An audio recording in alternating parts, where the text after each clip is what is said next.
Early on the 6th of July, 1535, Sir Thomas Pope came to announce his execution. Mr. Pope, for your good tidings I most heartily thank you. I have always been bounden much to the King's Highness for the many gifts which he hath still from time to time bountifully heaped upon me.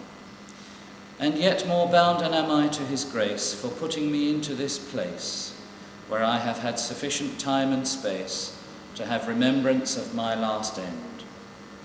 And so help me God, most of all Mr. Pope, I am grateful to his grace, that it pleased him so shortly to rid me of the miseries of this wretched world. And therefore will I not fail to pray most earnestly for his grace, both here and in another world. Pope was moved to tears, but the martyr comforted him, saying, "Quiet yourself, Mr. Pope, and be not discomfited, for I trust we shall, once in heaven, see each other full merrily."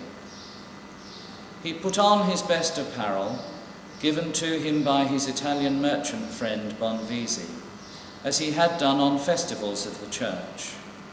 The lieutenant would dissuade him, since it would become the property of a knave.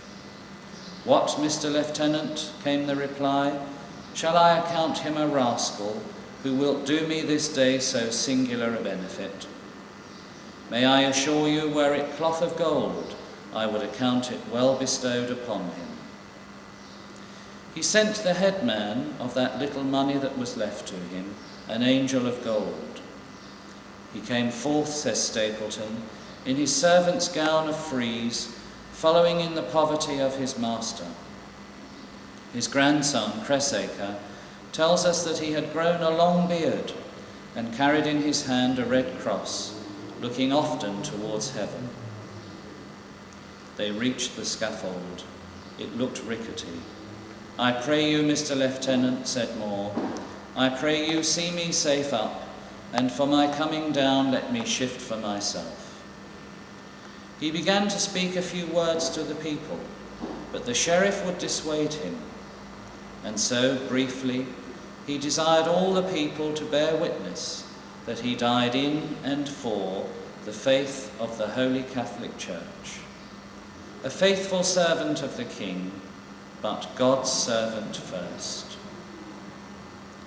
Kneeling down, he pronounced with great devotion the Miserere psalm, which, being ended, he cheerfully rose up. The executioner asking his forgiveness, he said, "Thou wilt do me this day so singular a benefit than any mortal man can give. Pluck up thy spirits, man, and be not afraid to do thy office. My neck is short, take heed, therefore, that thou strike not awry for saving thy honesty." When they would have covered his eyes, he said, "I will do so myself." And presently he did so with a cloth he had brought with him for the purpose. Then he laid his head upon the block. He bade the executioner stay a while as he removed aside his beard, saying that had committed no treason. Then, with great alacrity and spiritual joy, he received the fatal blow of the axe.